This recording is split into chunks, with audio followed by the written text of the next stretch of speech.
আসসালামু আলাইকুম। কেমন আছেন আমার প্রিয় বন্ধুরা? আশা করছি সবাই ভালো আছেন। আলহামদুলিল্লাহ আমরাও বেশ ভালো আছি, আপনাদের দোয়ায় ও ভালোবাসায়।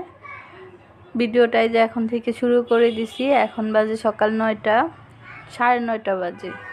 তো এই যে নাস্তা খাচ্ছি আমরা। গেছিলাম নাস্তা বানাইতে, কিন্তু গ্যাসে নাই, গ্যাসের কারণে নাস্তা বানাইতে পারলাম না। তার জন্য এই যে হোটেল থেকে নাস্তা কিনে আনা হয়েছে। আর গতকালকে মাংস রান্না করছিলাম, তার একটু ঝোল ছিল, সেই ঝোল দিয়ে দুজনে বসে এক বাটিতে ওই নিয়ে খাচ্ছি।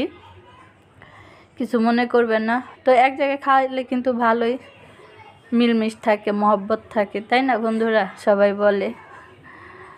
তো যাই হোক, এখানে দুজনে বসে এক বাটিতে খেয়ে নিলাম নাস্তা খাওয়ার পর সোহাগের আব্বু কিন্তু বাজারে চলে গেছিলো। আর আমি এদিকে ঘরটা সব গুছিয়ে নিছি আর ভিডিও রেডি করলাম, ভিডিও দেখলাম, সবার কমেন্ট পড়লাম, কমেন্ট পড়ে আবার কমেন্টে রিপ্লাই দিলাম, কিছু কিছু রিপ্লাই দিলাম। তো এই হচ্ছে কাজটা সেরে তারপরে যে আসছি আবার এই যে এখানে সোহাগের আব্বু বাজার নিয়ে আসছে। কী বাজার আনছে তাই বের করে দেখাচ্ছে আমাকে দেখাচ্ছে, আপনাদেরও দেখাচ্ছে। আপনারাও দেখুন কি আনছে আজকে। তো আজকে আনছে হচ্ছে সিম, ফুলকপি, তারপরে হচ্ছে কি যেন আনছে ভুলে গেলাম, ও কাঁচকলা, তারপরে আছে লাউ শাক, এগুলোই দেখাইতেছে। ওই যে এখানে সাইডে লাউ শাক আছে, টমেটো আনছে। জিনিসপত্র তো যে দাম তা তো সবাই জানেন। তো আমাদের মতো মধ্যবিত্ত পরিবারদের কিনে খাওয়া একদম এত দামের জিনিস মানে অসাধ্য হয়ে গেছে, সাধ্যের বাইরে। তারপরে কি করার, খেতে হয়, কিনতে হয়, অনেক কষ্ট হয়, কষ্ট করে চলতে হচ্ছে। তো যাই হোক, কিছু করার নাই বন্ধুরা। আল্লাহ যেভাবে চালায় আলহামদুলিল্লাহ, দেখি আল্লাহ কীভাবে কতদিন চালায় এভাবে। তো যাই হোক, আল্লাহ মানুষকে না খাওয়ায় রাখে না, একভাবে না একভাবে আল্লাহ খাওয়ায়। রিজিকের মালিক হচ্ছে আল্লাহ, তাই না বলুন? তো এই যে দেখুন সোহাগের আব্বু কতগুলি মাছ আনছে, মাগুর মাছগুলো কিন্তু অনেক তাজা। এই যে দেখুন, আমি এই যে শ্রেণীতে ঢেলে নিছি, ধরতে পারতেছি না, বারবার নেমে যায় আর কি। করবো, কাটবো এখন, তারপরে দেখুন রাখতে পারি না, চলে যায়। কি সুন্দর মাছগুলো, অনেক সুন্দর। তা আমি বলতেছি চাষের মাছ আর সোহাগের আব্বু বলে দেশি মাছ। তো বিশ্বাস করাতেই পারি না তাকে, এটা যে চাষের মাছ। তো যাই হোক, যার যেমন চিন্তা না। আর যে মাছওয়ালারা বলছে দেশি মাছ বলে বিক্রি করছে, সেই দেশি মাছই। আমি যে বলতেছি চাষের মাছ, সেটা সে বিশ্বাসই করে না। তো বন্ধুরা, আপনারাই বলবেন এটা কি চাষের না দেশি। দেখুন, এই যে দেখে বলবেন কোনটা। তো যাই হোক, এখন মাছগুলো আমি কেটে নিব, কাটতে বসে যাব। তো কাটাটা আপনাদের সাথে শেয়ার করতে পারি না, ওই এক হাতে ক্যামেরা তো আর ধরা যায় না। আর আমার হচ্ছে ট্রাইপড নাই, স্ট্যান্ড ছাড়াই আমি ভিডিও করি। আর এই যে কাঁচকলা আনছে, আজকে কাঁচকলা দিয়ে মাছ রান্না করব, মাগুর মাছ। আর হচ্ছে সিম আনছে, টমেটো আনছে, এগুলো রেখে দিব। জলপাই আনছে, ও যেটা বলা সেটা বলি নাই। জলপাই আনছে, শীতের সবচেয়ে মজাদার টক ফল জলপাই, যেটা দিয়ে ডাল রান্না করলে কিন্তু খুবই ভালো লাগে আর সবারই কিন্তু প্রিয় এই জিনিসটা। আর এই যে লাউ শাক আনছে, আজকে আমাদের বাসায় প্রথম লাউ শাক আনা হলো শীতের সিজনে, আজকে প্রথম লাউ শাক আনা হলো। আর আমার লাউ শাক খুবই প্রিয়। বলতে যে আজকে আনাইছি, অনেক দিন ধরে বলতেছি, সে নাকি খুঁজে পাই না। লাউ শাক বলে বাজারে পাওয়া যায় না, এটা একটা কথা বলেন। তো এই যে আজকে বলার পর তারপরে যে এতদিনে নিয়ে আসলো। তো এখন এগুলো সব কুটা বাছা করবো বন্ধুরা, মাছ কাটবো, শাক কাটবো, অনেক টাইম লাগবে। তারপরে যে কাঁচামরিচ, পেঁয়াজ সব কিছু কেটে রেডি করে তারপরে চলে আসবো রান্না করতে। তো বন্ধুরা, মাছ কাটা হয়ে গেছে, এই যে দেখুন ছোট ছোট পিস করে নিছি। তো এই মাছ কিন্তু আমার 3 দিন করতে হবে। 3 দিন হয় কি না দেখি, 3 দিন হয়তো হবে না, একদিন কম হবে। তো হিসাব করে যাই হোক 3 পুটলা করতে হবে। মাছটা ধুয়ে নেই, ধুয়ে তারপর 3 পুটলা করে রেখে দিব। 1 পুটলা, 2 পুটলা আর 1 পুটলা এক ভাগ রান্না করব। তো এখানে যে ভাত বসাই দিছি, শাকটা ধুয়ে নিলাম। এই যে শাক ধোয়া হয়ে গেছে, শাকের মধ্যে কিন্তু আবার সিম দিছি। এই যে কাঁচকলা কেটে হলুদ দিয়ে মেখে রাখছিলাম, কাঁচকলা কাটার পর কিন্তু হলুদ দিয়ে মেখে রাখলে কাঁচকলার কষটা উঠে যায়। তো বন্ধুরা আপনারা এরকম করবেন, কেটে তারপর হলুদ দিয়ে মেখে রাখবেন, দেখবেন আর তরকারি কালো হবে না। তো এই যে শাকের মধ্যে সিম দিছি, সিম দিয়ে লাউ শাক ভাজি করলে তো সেই লাগে। তো এখন আমি শাকটা ভাজি করে নিই, শাকটা কড়ার মধ্যে নিয়ে নিচ্ছি, নিয়ে চুলায় বসিয়ে দিব।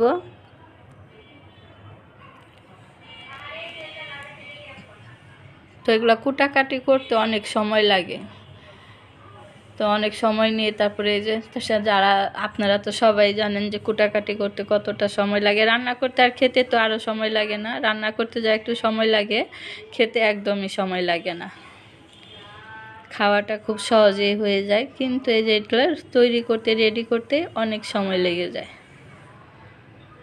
আর থাকে না গ্যাস, অনেক বড় যন্ত্রণা, অনেক বড় বিপদ। কবে যে বিপদ থেকে রক্ষা পাবো আল্লাহ জানে, একমাত্র আল্লাহ জানে। তো যাই হোক, সবারই এরকম, সব জায়গায় গ্যাস থাকে না। তো আগে তো একটু দেরিতে যাইতো গ্যাস, এখন কিন্তু একদম 8টা সাড়ে 8টার দিকে দেখি গ্যাস চলে যায়। নাস্তাটাও বানাইতে পারি না, কি যে একটা সমস্যা। নাস্তাটা যদি বাইরে থেকে কিনে খেতে হয় কি ঝামেলা বলেন। আর বাইরের নাস্তা কিন্তু ভালো লাগে না ঘরেরটার মতো, ঘরে খাওয়ার একটা শান্তি আলাদা। তো আর কি করার, আল্লাহ যেভাবে নেয়, যেরকম করে ওই রকম, আল্লাহর উপরে তার ইয়ে নাই, হাত নাই কারো। আল্লাহ যেভাবে মানুষকে যে রাখে ওইভাবে আলহামদুলিল্লাহ। তো ওই যে বন্ধুরা, মাছগুলো কিন্তু কাটা হয়ে গেছে, একদম সুন্দর করে ধুয়ে কেটে করে নিছি, পরিষ্কার করে নিছি, লবণ দিয়ে ধুয়ে মেখে রাখছিলাম আধা ঘন্টার মতো। তারপর আবার খোঁচে খোঁচে ভালোভাবে দিয়েছি। আর মাগুর মাছ কিন্তু এরকমই থাকে, মাগুর মাছ কিন্তু ঘষা লাগে না, এই কালো আবরণটা কিন্তু যায় না। এটা তো শিং মাছ না, শিং মাছটা তো সাদা হয়ে যায়, মাগুর মাছ কিন্তু সাদা হয় না, এরকমই থাকে, যতই ধন আপনি এরকমই থাকবে। আর ওই উপরের কালো ইয়াটাই কিন্তু খেতে বেশি মজা, আর ওটার ভিতরে ভিটামিন পুষ্টি বেশি। তো যাই হোক, বেশি কথা বললাম, কিছু মনে করবেন না। আর এখানে আমি তরকারিটা বসিয়ে দিচ্ছি, তরকারি নাও, আমার শাকটা যে হয়ে গেছে, আমি শাকটা বাগার দিয়ে নিচ্ছি, ভুল হয়ে গেছে, ক্ষমা সুন্দর দৃষ্টিতে দেখবেন। এখানে আমি শাকটা বাগার দিয়ে নিচ্ছি, তার জন্য এই যে রসুন আর পেঁয়াজটা ভেজে নিচ্ছি। আর আমি ঢাকনার মধ্যে শাকটা নামিয়ে রাখছি, বুঝেন না, রান্না করতে গেলে তাড়াহুড়া। তো এখানে পেঁয়াজটা ভেজে নিলাম, ভাজা হয়ে গেছে সুন্দর, দেখুন কালার হয়ে গেছে গোল্ডেন কালার। এখন শাকটা দিয়ে দিলাম, শাকটা দিয়ে এভাবে নেড়ে চেড়ে তেলের মধ্যে ভেজে নিব। আর লাউ শাক খেতে কিন্তু দারুণ লাগে, কার কার লাউ শাক পছন্দ অবশ্যই কমেন্ট করে জানাবেন। আমার তো খুবই পছন্দ, আমার তো খুবই ভালো লাগে লাউ শাক। তো বন্ধুরা, লাউ শাকটা নামিয়ে রেখে এখন তরকারিটা বসাবো, কাঁচকলা দিয়ে মাগুর মাছ রান্না করব আজকে। তো এখানে যে হাঁড়িটা বসাই দিছি, হাঁড়ির মধ্যে তেল দিয়ে দিলাম। তো বন্ধুরা, আপনারা আমার ভিডিওটা দেখবেন, পুরো ভিডিওটা দেখবেন, স্কিপ করবেন না। আর স্কিপ না করে পুরো ভিডিওটা দেখে লাইক কমেন্ট শেয়ার করে দিবেন। আর আমি আপনাদের জন্য সবার জন্য দোয়া করি, সবাই ভালো থাকেন, আমার জন্য আপনারা সবাই দোয়া করবেন। কি বলবো, অনেক কথাই বলতে ইচ্ছে করে। তো এখানে হচ্ছে আমি মশলাটা কষিয়ে নিচ্ছি। আমরা সবাই যদি সবাইকে সাপোর্ট করি তাহলে কিন্তু আমরা এগিয়ে যেতে পারি, সফলতা অর্জন করতে পারি। তাই আসুন সবাই সবাইকে সাপোর্ট করি, সবাই সবার বন্ধু হয়ে যায়, তাহলেই তো আমরা এগিয়ে যেতে পারবো বলেন। হিংসা না করে এভাবে সবাই সাপোর্ট করব, এটাই হচ্ছে আমাদের মূল উদ্দেশ্য। তো বন্ধুরা, এখানে আমি এই যে পেঁয়াজটা ভাজার পর মশলা দিয়ে দিচ্ছি, কাঁচকলা দিয়ে যে মাগুর মাছটা রান্না করব, আদা রসুন দিয়ে কষিয়ে ভেজে নিয়ে তারপরে যে হলুদের গুঁড়া, মরিচের গুঁড়া, ধনিয়ার গুঁড়া দিয়ে দিলাম, দিয়ে একটু তেলের মধ্যে ভেজে পানি দিয়ে দিলাম, পানি দিয়ে এখন ভালোভাবে মশলাটাকে কষাবো।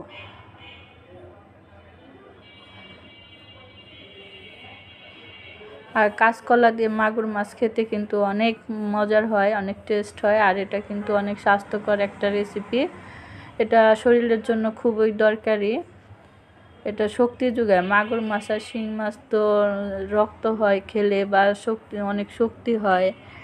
তার জন্য কিন্তু মানুষ আর কি, যে ডাক্তাররা শিং মাছ আর মাগুর মাছ বেশি করে খেতে বলে। বেশি বেশি মানে রুগী যারাদের পুষ্টিহীনতায় ভুগছে তারা কিন্তু মাগুর মাছ এইসব শিং মাছ বেশি বেশি খেতে বলে। তো যাই হোক, এখন তার সেই দেশি মাছ পাওয়া যায় না, চাষের মাছ খেতেও কেমন যেন একটা ভয় লাগে। তারপর কি করার, দেশি মাছ পাবো কোথায়, আর পেলেও প্রচুর দাম। প্রচুর দামের জন্য কিন্তু কেনা সাধ্য হয় না। তো এখানে দেখতেই পেলেন বন্ধুরা, মশলাটা কষানো হয়ে গেছে, কষিয়ে আমি মাছ দিয়ে দিলাম। মাছটা কিন্তু আমি কষিয়ে উঠিয়ে রাখবো। এই যে কষানো হয়ে গেছে, এখন আমি উঠিয়ে রাখবো। এই মাছ কিন্তু এইভাবে রান্না করলে বেশি টেস্ট হয়। তা আমরা কিন্তু এই মাছ ভাজি না, এইভাবে রান্না করি। কষানোর পর কষিয়ে উঠিয়ে রাখি, তারপর সবজিটা কষাবো। এই যে দেখতেই পাচ্ছেন আমি মাছগুলো কষিয়ে উঠিয়ে নিচ্ছি। তো কষানোর পর মাছগুলো উঠানো শেষ, এখন আমি সবজি দিয়ে কাঁচকলা দিয়ে দিব। কাঁচকলা দিয়ে ভালোভাবে কষিয়ে নিব।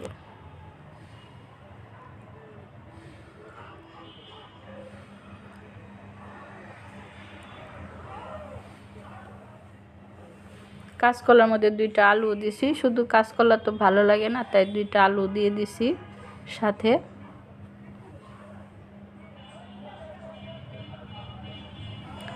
তো কাঁচকলাটা দেওয়ার পরে যে একটু নেড়ে চেড়ে মশলার সাথে মিশিয়ে এখন ঢেকে দিব। ঢেকে দিয়ে কষিয়ে নিব।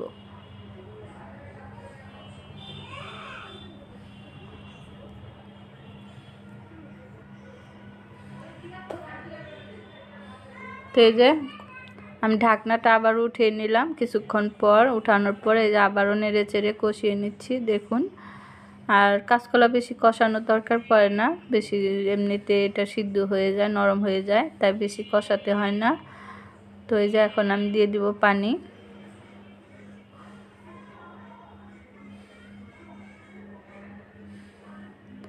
বন্ধুরা, আপনারা আমার ভিডিওটা দেখবেন, ভালো না লাগলেও দেখবেন, দেখতে দেখতে ভালো লাগা হয়ে যাবে, ভালো লাগবে। আজ ভালো না লাগলে কাল ভালো লাগবে, একদিন একদিন ভালো লাগবে। তাই আপনারা আমার ভিডিওটা কষ্ট করে দেখবেন, দেখে লাইক দিয়ে দিবেন, কমেন্ট করবেন। আপনাদের কমেন্ট পড়তে খুবই ভালো লাগে, এত ভালো লাগে কি বলবো। কমেন্টগুলো আমি আর করি না, যাতে যে সোহাগের আব্বু এখানে নামাজ পড়তেছে, আসরের নামাজ, কিন্তু এখন কিন্তু আসরের আজান দিয়ে দিছে বন্ধুরা। আমি রান্না করতেছি, কারণ এই যে বললাম যে আমাদের বাসায় গ্যাস থাকে না, তাই আমাদের বিকালে রান্না করতে হয়। আর ঘরটা অন্ধকার লাগতেছে, লাইট তো জ্বালানো নাই। লাইট জ্বালানো থাকলে কিন্তু আলো লাগতো। তো এখন সোহাগের আব্বু সেই ডাইনিং টেবিলে চিপায় যায় নামাজ পড়তেছে, ঘরে এত জায়গা থাকতে। আর এদিকে যে তরকারিটা বলক এসে গেছে, মাছ দিয়ে দিলাম। আমি যে কষিয়ে উঠে রাখছিলাম সেই মাছটা দিয়ে দিলাম। আর এখানে আমি অনেকটাই ঝোল দিছি, কারণ কাঁচকলার তরকারি তো একটু ঝোল না দিলে পরে ঘন হয়ে যাবে। তার জন্য একটু বেশি করে একটু ঝোল দিছি, যাতে আর কি জাল হয়ে রান্নার পরে যাতে পরিমাণ মতো ঝোলটা থাকে, আর ঠান্ডা হলে ঘন হলেও সমস্যা হবে না। তো আবার ঢাকনাটা উঠিয়ে আমি ধনিয়া পাতা দিয়ে দিলাম। ধনিয়া পাতা ছাড়া তো এখন তরকারি চিন্তাই করা যায় না, কারণ এখন শীতকাল। শীতকালে ধনিয়া পাতা ছাড়া তরকারি খেতেও ভালো লাগে না। তো এই যে ধনিয়া পাতা দেওয়ার পর একটু নেড়ে চেড়ে দিয়ে এখন ঢেকে দিয়ে রান্না করে নিব। সাথে থাকুন, দেখতে থাকুন, পুরো ভিডিওটা স্কিপ না করে শেষ পর্যন্ত দেখবেন। ভালো লাগলে লাইক কমেন্ট শেয়ার করে দিবেন। পাশে থাকা বেল আইকনটা অন করে রাখবেন, যাতে করে আমার নতুন ভিডিও আপনাদের কাছে সবার আগে পৌঁছে যায় আর আপনারা দেখে নিতে পারেন। তো বন্ধুরা, আমার তরকারি হয়ে গেছে, আমি নামিয়ে রাখছি। ওইদিকে যে দেখুন ধনিয়া পাতার চাটনি বানাইছি। আর এখন শীতকাল, ধনিয়া পাতার চাটনি তো খেতে অসাধারণ লাগে, সবসময়ই ভালো লাগে ধনিয়া পাতার ভর্তা। তাই প্রতিদিন না হলে মাঝে মধ্যে বানানো হয়। তো সোহাগের আব্বু যেখানে শাক দিয়ে আর ধনিয়া পাতা চাটনি দিয়ে ভাতটা খেয়ে নিচ্ছে, এরপর খাবে তরকারি দিয়ে। তো জিজ্ঞেস করলাম কেমন হয়েছে, বললো ভালো হয়েছে, ধনিয়া পাতা চাটনিটা অনেক মজা হয়েছে, শাকটাও অনেক ভালো হয়েছে সিম দেওয়াতে। সিম দিয়ে শাক কিন্তু লাউ শাক ভাজি করলে কিন্তু অনেক ভালো লাগে। আর এই যে শাক আর ধনিয়া পাতার ভর্তা দিয়ে খাওয়ার পর এখন তরকারি দিয়ে দিছি, তরকারি দিয়ে খাচ্ছে। এই যে কাঁচকলা, মাগুর মাছ।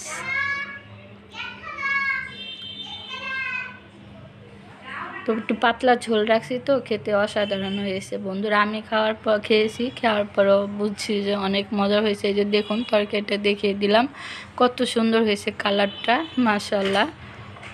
তো এই ছিল আজকের ভিডিও আমার। সোহাগের আব্বু এখানে খেয়ে নিচ্ছে, আর আমি এদিকে রান্নাঘরটা ক্লিন করে নিব গোসল করে, তারপর আমি খাবো। এই যে লাউ শাক ভাজি। তো সবাই ভালো থাকবেন, সুস্থ থাকবেন। আল্লাহ হাফেজ, আসসালামু আলাইকুম।